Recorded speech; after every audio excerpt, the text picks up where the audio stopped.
continuando, né, no epílogo da missão planetária de Jesus, nós vamos falar agora do anúncio da traição de Judas, né, tirado do capítulo 25 do Boa Nova e o 39 do livro O Redentor. Está em João 13, do versículo 21 ao 30, está em Mateus 26, do 21 ao 25 e em Marcos 14, do 17 ao 21.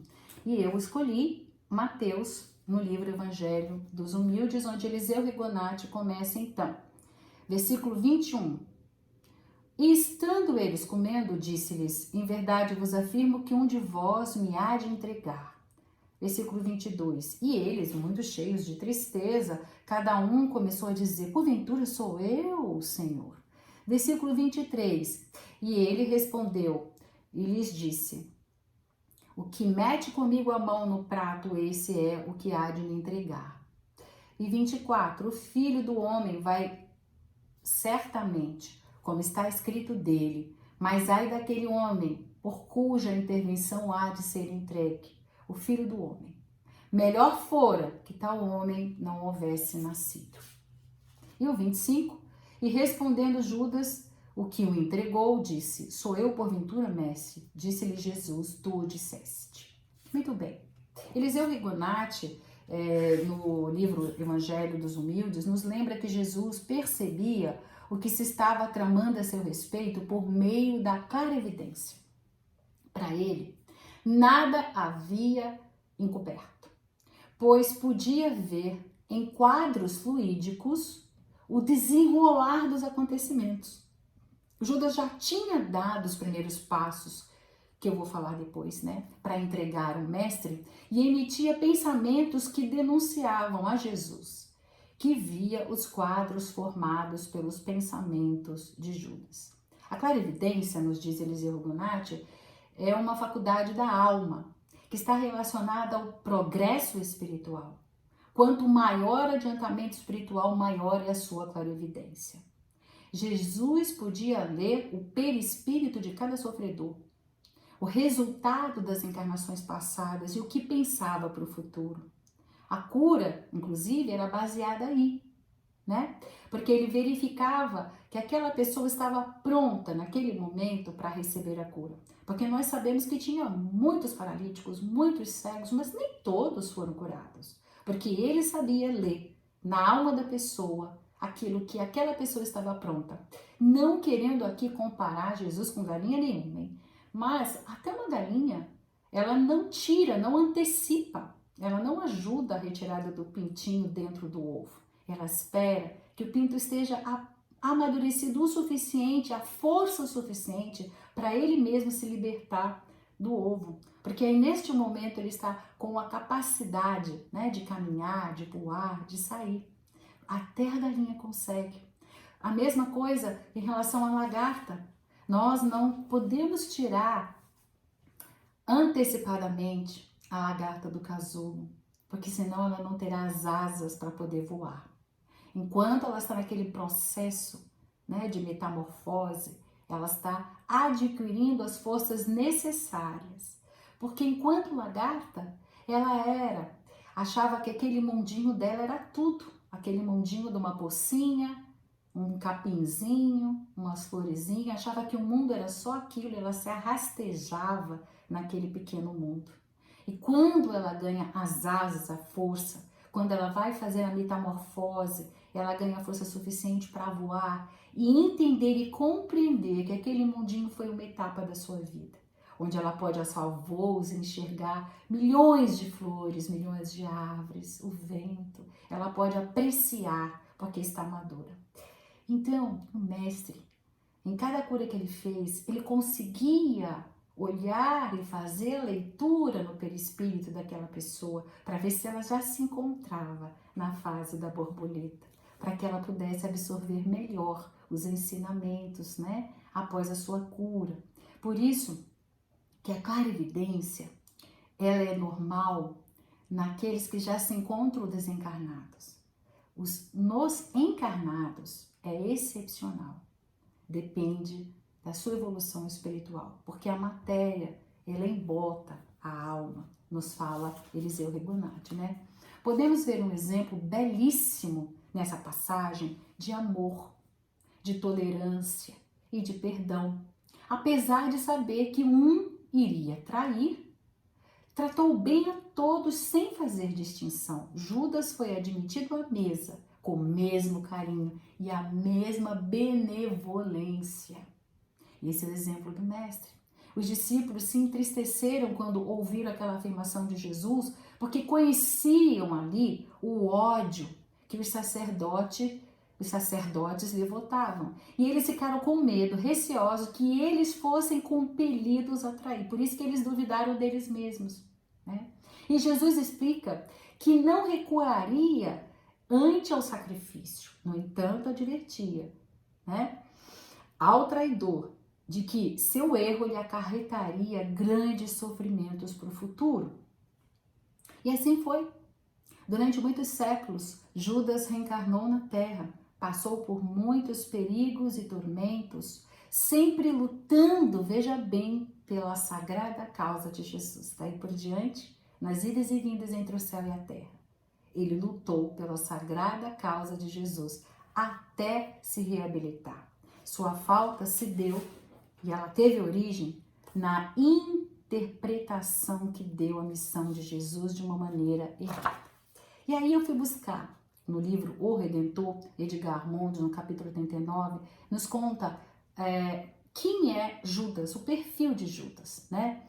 Judas de Queriote, que é um local, né, que é com K, desde o dia, olha como ele fala, em Cafarnaum, que Jesus foi declarado transgressor da lei, Judas começou a se afastar espiritualmente do Mestre, desde aí. Edgar Mondo nos conta que Judas era possuidor de maior cultura dentre os discípulos e com a imaginação também muito fértil e também doentia. Pensava em tudo que ouvia, tanto no círculo com os discípulos, como também lá fora, com o povo. E por fim, gente, como nós, ele abriu aquela brecha, sabe? A brecha do mau pensamento. Aquela brecha que a gente tem que tomar cuidado, vigiar, né? Ele abriu a brecha e aí ele já pensava assim, será que Jesus era mesmo o Messias esperado? E dizia assim com ele mesmo, que até o momento, né, ele estava com esses pensamentos, né, de dúvida, até o momento em que Jesus entra lá em Jerusalém, na Páscoa, vendo o povo cantando hosanas, ele encheu-se novamente de esperança nesse momento. Conta que foi um dos que mais depressa estendeu sua capa no chão, porque o Messias estava passando. Foi um dos que, na sua enorme alegria, mais dançou à frente do cortejo.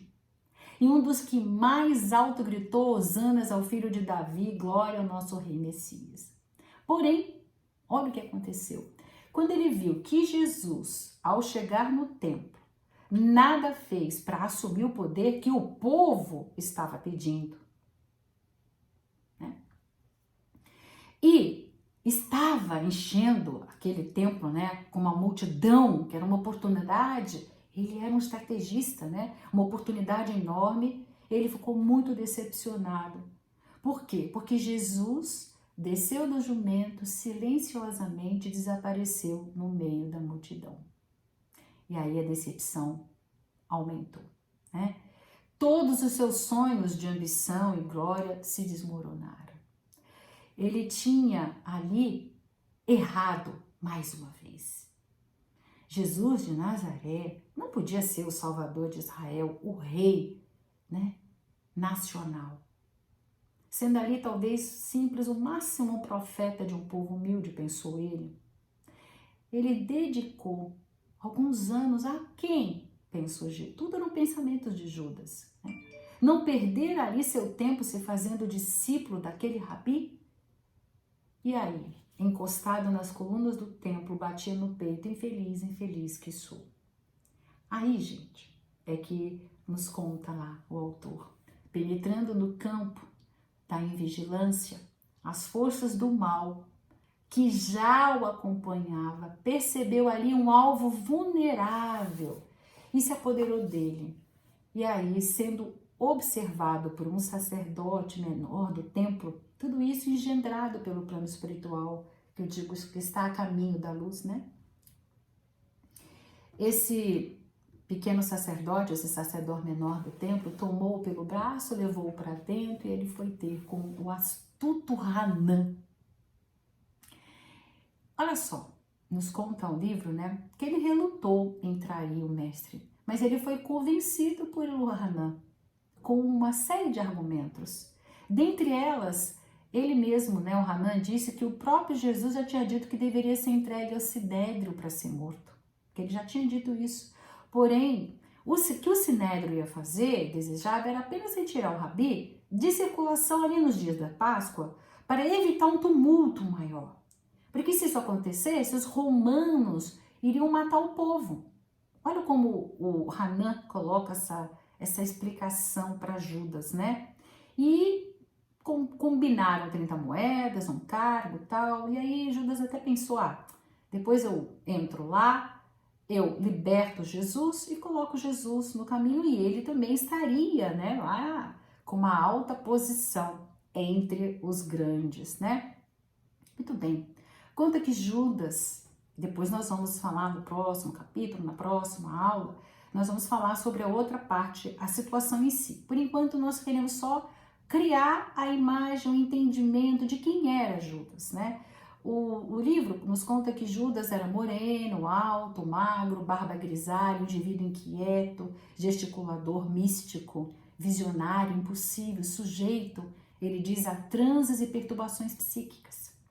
Ele diz que na vida de hoje, né, na atualidade, nós diríamos que era um médium descontrolado, assim que ele fala. No livro Boa Nova, outro livro, né, Humberto de Campos, através do Chico, no capítulo 24, já conta de uma conversa entre Judas e Tiago, onde sempre Tiago rebate Judas com os ensinamentos do mestre. Vale a pena vocês lerem esse capítulo, que é muito bem feito. Antes, as questões que Judas levanta, como por exemplo, não achas o mestre demasiadamente simples e bom para quebrar o jugo tirânico, né?